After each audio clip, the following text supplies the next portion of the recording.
शिवाय नित्याय परमात्मने बलभद्र सुभद्राभ्यां जगन्नाथाय नमः। ओम नमो भगवते वासुदेवाय। नमस्कार। 25 वर्षर प्रतीक्षार अंत घटी। आपण दुर्गपति आपण काली ये गजपति होती जमती पूरे डाकुले वीरश्री गजपति गौड़ेश्वर नवकोटी कर्णाट उत्कल वर्गेश्वर विराम भूत भैरव दुस्सह दुस्साहसन संग्रामे सहस्र बाहु अतुल बल पराक्रमी श्री श्री दिव्य सिंहदेव ठाकुर राजा आज काली आपण को ये श्रीगुंडीचार सेमती आपको डकराई कौन कहे ये भक्त आज प्रभु चतुर्धामूर्ति प्रभु ये आपंकर जो गुंडीचा मंदिर होती आज उभा हो कौन कहे द्वितीय आपंकर पदोन्नति यहीटा केमी है ये आश्चर्य केमी है। जय जगन्नाथ। ये 25 वर्षर प्रतिज्ञार अंत घटी। आम प्राय 10 वर्ष है भावुलु आम गोटे गुंडीचा मंदिर करवा रथटे करवा ता संभव हो पार ना से जगन्नाथ आशीर्वाद नाला एवं आशीर्वाद जगन्नाथ कृपा हो तेणु जगन्नाथ इच्छा मंदिर प्रतिष्ठा मंदिर तैयारी कर प्रतिष्ठा कर रथ भी ए वर्ष नुआ कर आम बाटालियन संभव हो पारे रथ तैयारी रथ भी गढ़ी बाटालियन भितर। सारा ओडिशा रे को बाटालियन एमती रखा पड़े जो प्रथम कटक बाटालियन ये कटक पे तो बहुत बड़ा पर्व जे कटकर 6ठ बाटालियन परिसर रथ गढ़ुची आपण से गुंडीचा दिन आप पदोन्नति पाँच यहाँ जगन्नाथ महिमा बोली आप कहे कि प्रकृति में जगन्नाथ महिमा नहींले मुझे आशा करी एवं पाई बोली लेट हे बोली आम भाविलु जगन्नाथ आशीर्वाद थी जो काली जगन माने मोर प्रमोशन भी होती तेणु ये भाषार भी कही होनी माने मन भर गोटे कोहवास भी माने एत खुशी लगुच सब जगन्नाथ कृपा। गोटे कथा कहते जय जगन्नाथ।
जगन्नाथ गोकार बलदेव भद्रा नकार भावेन खकारश्च सुदर्शन नमो भगवते वासुदेवाय। आपण सिपाही हविलदार कन्स्टेबल महासंघ सभापति अशोक बेहरा महोदय कौन कहे गोटे दिन में सबकि होगा सहकारी दुर्गपति कहले गोटे दिन में सब 6 मासरे आपणकर गुंडीचा मंदिर हो जाऊँगी गोटे दिन में आपणकर दुर्गपति पदोन्नति पाई जाती गोटे दिन में से गजपति हो जाती ठाकुर हो जाती यहाँ कौन कहे कौन अनुभव गोटे मन भर। जय जगन्नाथ।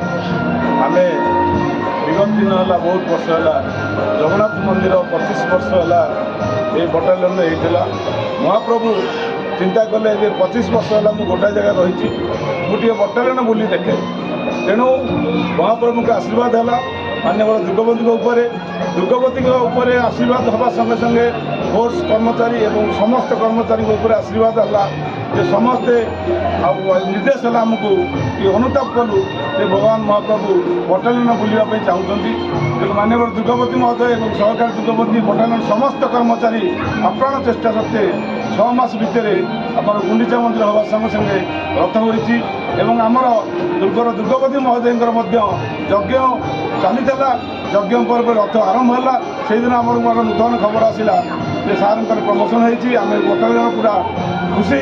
ଯେଉଁ ସଖା ସଂଘ ସମସ୍ତ କର୍ମଚାରୀ ଏବଂ ବଟାଲିୟନ ସମସ୍ତ କର୍ମଚାରୀ ଖୁସିର ମୁହୂର୍ତ୍ତରେ ରଥଯାତ୍ରା ସାର୍ଙ୍କ ପ୍ରମୋସନ୍ ମନ୍ଦିର ପ୍ରତିଷ୍ଠା ସବୁ ଏକାଥର ହେଲା ସେହି ପ୍ରଭୁଙ୍କର ଲୀଳା।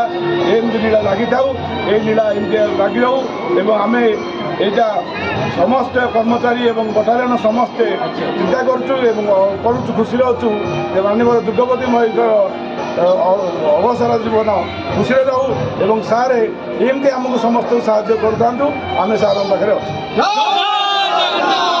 ଆମେ ମଧ୍ୟ ବି କହୁଛୁ ପ୍ରଭୁ ଏମିତି ବୋଲି ବୋଲି ଆପଣଙ୍କ କଥାରେ ପ୍ରଭୁ ଏମିତି ବୋଲି ବୋଲି ସମସ୍ତଙ୍କ କଥା ବୁଝନ୍ତୁ, ସମସ୍ତଙ୍କ ଦୁଃଖ ଶୁଣନ୍ତୁ, ସମସ୍ତଙ୍କୁ ଖୁସିରେ ରଖନ୍ତୁ। ଜୟ ଜଗନ୍ନାଥ। ନମସ୍କାର, ଆପଣ 6ଠ ବାଟାଲିୟନର ସହକାରୀ ଦୁର୍ଗପତି ମାନ୍ଦା ଦାସାଇ ମହୋଦୟ।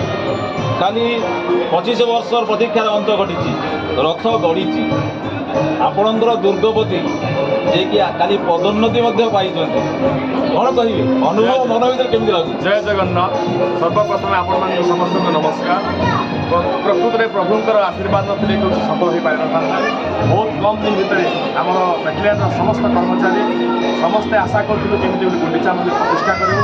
ମାତ୍ର 6 ମାସ ମଧ୍ୟରେ ସମସ୍ତଙ୍କ ସହଯୋଗରେ ଆଜି ଆମେ ଗୁଣ୍ଡିଚା ମନ୍ଦିର ପ୍ରତିଷ୍ଠା କରିପାରିଛୁ।